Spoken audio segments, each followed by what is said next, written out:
Hey there, bookworms. Welcome to Pouring Over Books, a podcast where we dive into the books we love and maybe a few we didn't. I'm your host, LaShawn, and every week I'll be deep diving into what I'm reading, recommendations, and talking about all the things that we love about books. So grab your favorite coffee or tea, find a cozy spot, and let's get ready to pour over some great books together. Hello, friends, and welcome back to the Pouring Over Books podcast. I am LaShawn, your host, and friends, I am ready for spring. The weather on Sunday here in Atlanta was glorious. We had really bad storms Saturday night, but not 12 hours later, it was peak Atlanta spring weather. Everybody was outside, it was warm, it was glorious, the sun was shining.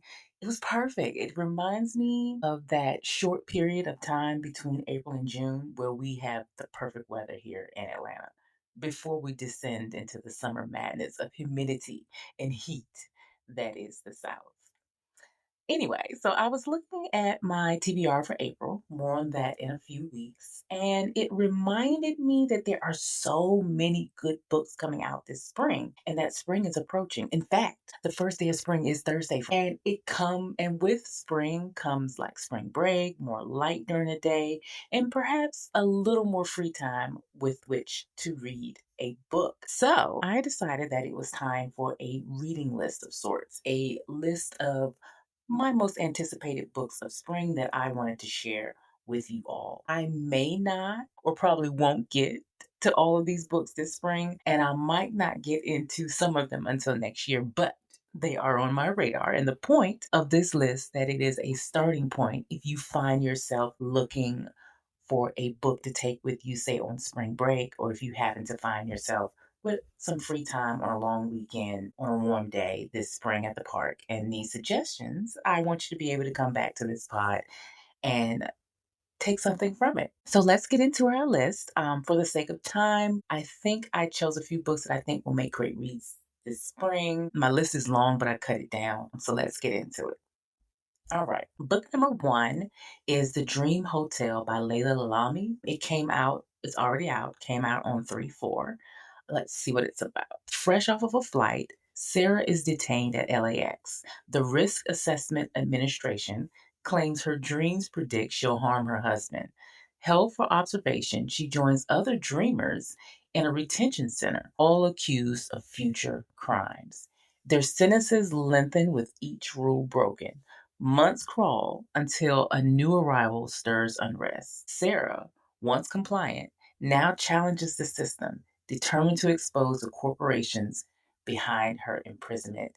It's giving The Minority Report by Tom Cruise, but with a woman. I find this interesting and scary at the same time. So I thought this would be a great thriller or dystopian type novel to read sometime this spring. The second book I want to bring to the podcast today is The Filling Station by Vanessa Miller. This one came out on March. Margaret and Evelyn Justice thrive in Tulsa's Greenwood, Black Wall Street, with dreams of teaching and fashion. The 1921 Tulsa Race Massacre shatters their world, leaving them with nothing. They escape along Route 66, finding refuge at the Threat Filling Station. Here, amidst Jim Crow oppression, they confront their trauma and shaken faith. Realizing that they must rebuild Greenwood, they leave the sanctuary to search for their father and reclaim their lives. Their journey becomes a testament in resilience, aiming to forge a future honoring the lost legacy of their community. I saw this one randomly because I haven't seen it advertised anywhere, which we'll get into that another day. But I figured there's always this saying, if those who don't know their history are doomed to repeat it. And I feel like fiction sometimes is the best way to make people think about historical events, and not enough interest or books or history lessons have been given to the Tulsa Race Massacre. And I think this book is perfect because some people only learn through fiction, and that's sad. But historical fiction, is a good way to get people interested in past events. Black stories are American stories, like I always say. So I'm adding this one to my list. Our next book is The Buffalo Hunter by Stephen Graham Jones. Now, let's see what it's about. It comes out today.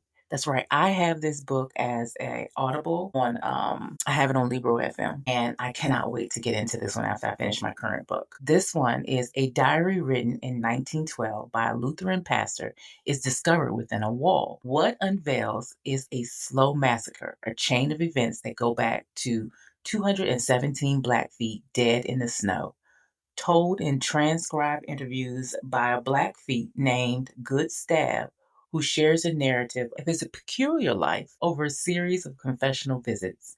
This is an American Indian revenge story written by one of the newest masters of horror, Stephen Graham Jones. I don't usually go for horror, but I am intrigued by this one. Very intrigued. Maybe because of, I don't know, but I'm very intrigued by this one and I cannot wait to get into it. And I will let you all know for sure what I think about this one. The next book on my list is The Antidote by Karen Russell. This one came out last week on 3/11. The Antidote opens on Black Sunday as a historic dust storm ravages the fictional town of Utz, Nebraska. But Utz is already collapsing, not just under the weight of the Great Depression and the Dust Bowl drought, but beneath its own violent histories. The Antidote follows a prairie witch whose body serves as a bank vault for people's memories and secrets. A Polish wheat farmer who learns how quickly a hoarded blessing can become a curse. His orphan niece, a basketball star and witch's apprentice, in a furious flight from her grief, a voluble scarecrow, and a New Deal photographer whose time traveling camera threatens to reveal both the town's secrets and its fate.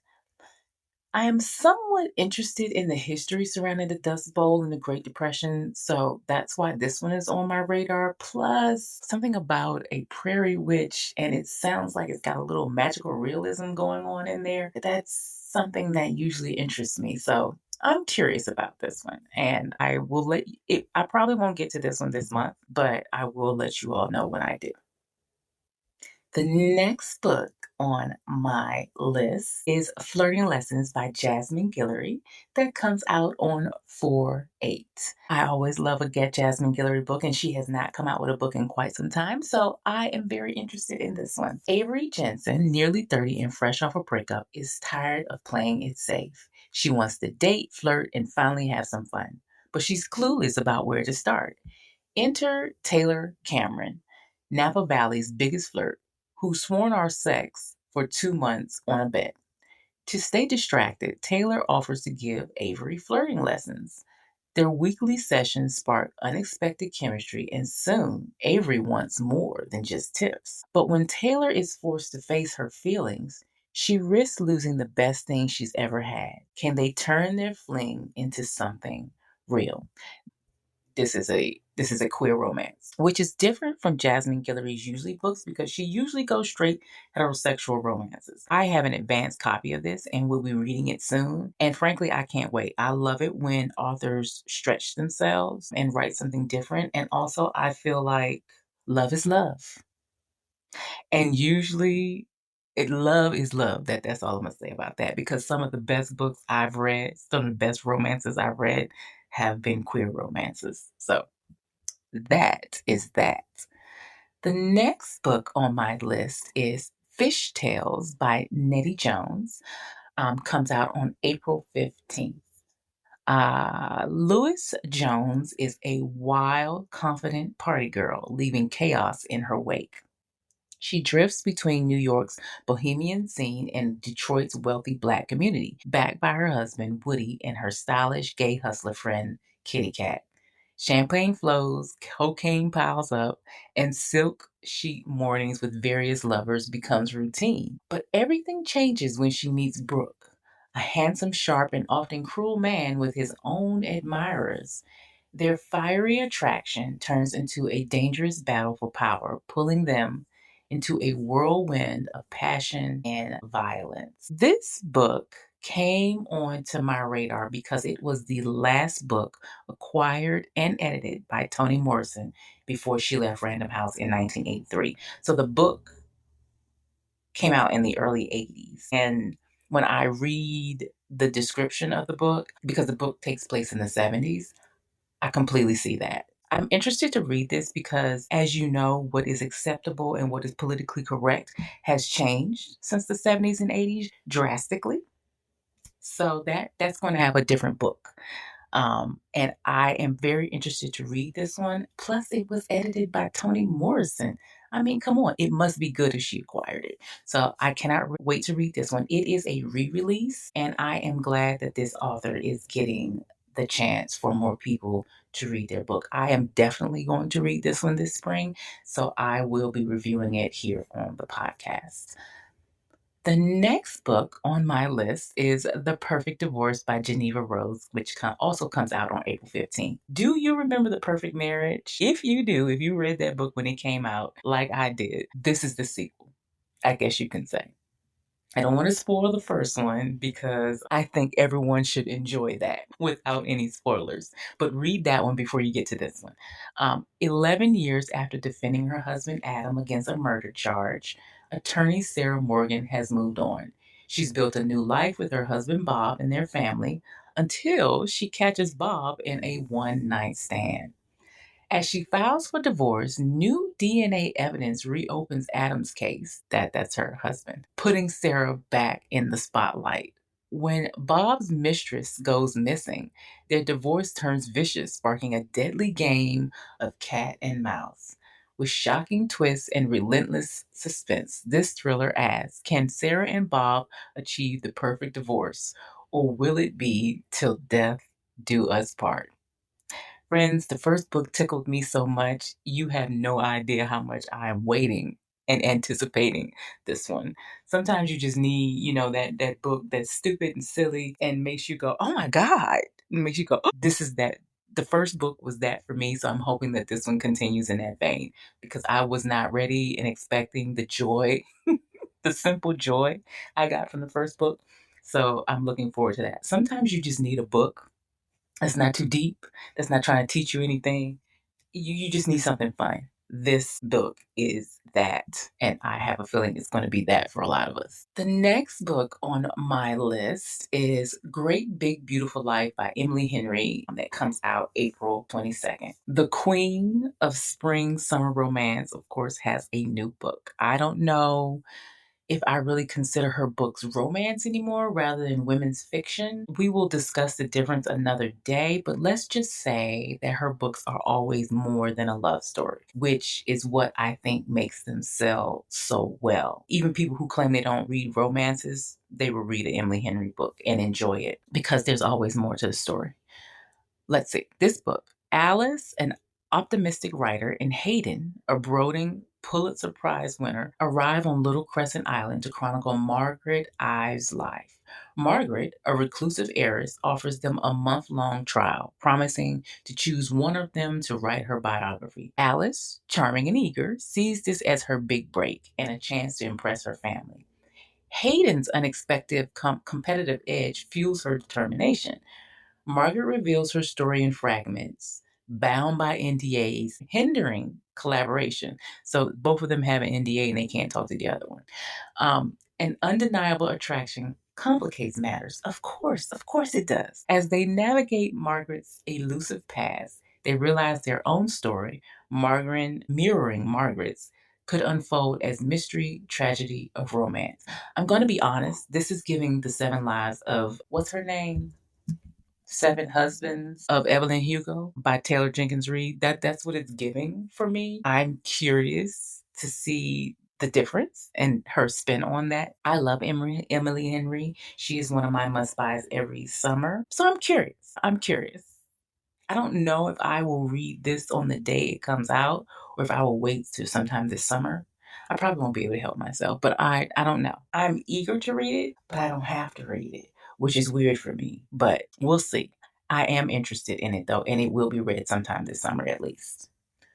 The last book that I want to get to today is Can't Get Enough by Kennedy Ryan. It comes out on May 13th, and let's get into what it's about. Hendrix Berry, a successful businesswoman, juggles her career and caring for an aging parent dismissing romance as a low return on investment.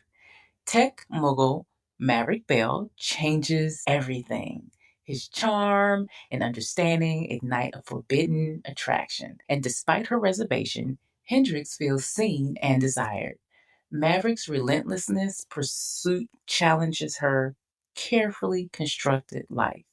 Can she resist the temptation of a relationship that promises more, or will she risk everything for a chance at love?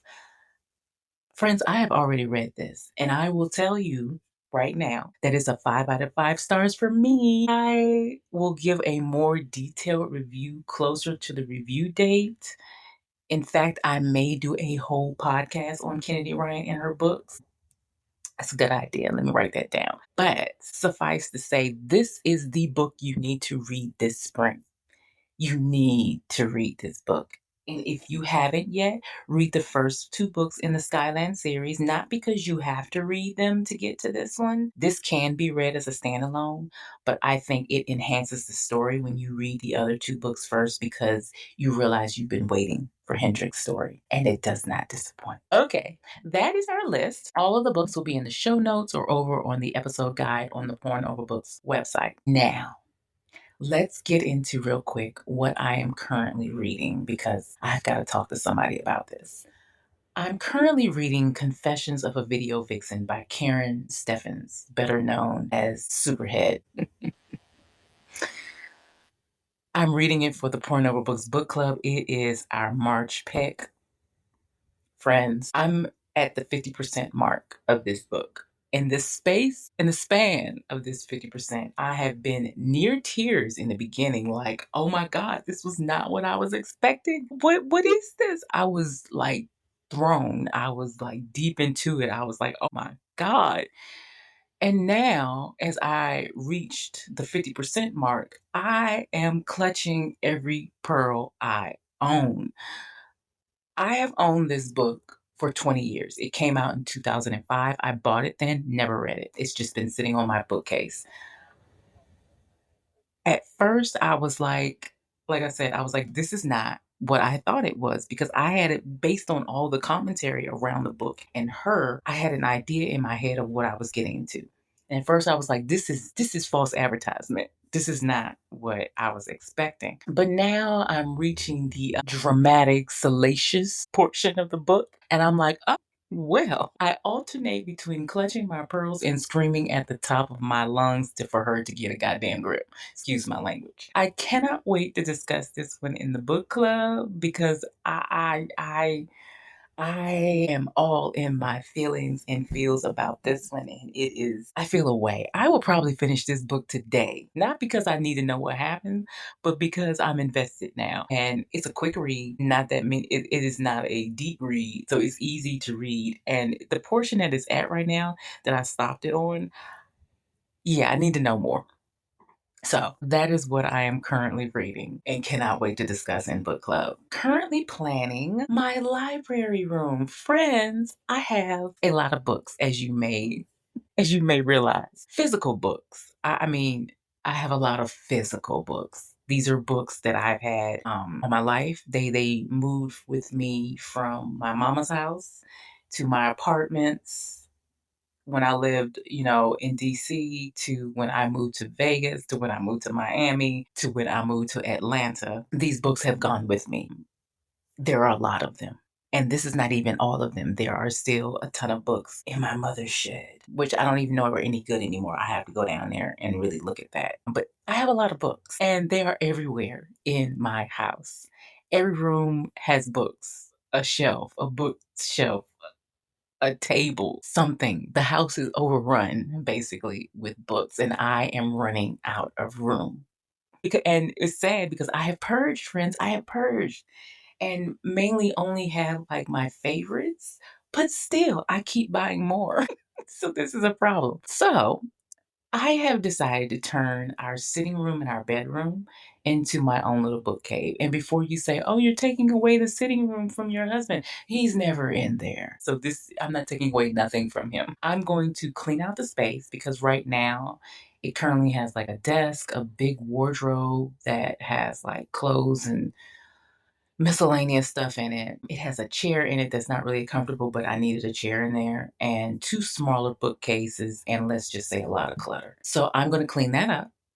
And then I'm going to put in floor to ceiling bookcases. I think one, two, three. I've sketched out a plan, and I think I can get maybe 4 to 5 big bookcases in there, and then maybe a couple of shorter ones and skinny ones. Okay, I'm gonna say 5 to 6 because I forgot about that wall by the window. And I wanna put in, like, a little window seat type situation right in front of the window that's in there. So I'm gonna put up those bookcases. I'm gonna get a this big comfy chair I saw at Wayfair, and they're opening up a Wayfair here in Atlanta, which is interesting, but that I digress. But anyway, I'm going to make it my own. This is going to be my birthday gift to myself. I have just decided this, like, this morning while I'm recording this podcast. Anyway, I'm looking forward to that. And I'm now going to solicit everybody I know has to contribute to this for my birthday on my birthday list. Yes. Anyway, that's all this week. Please remember to hit follow on the podcast.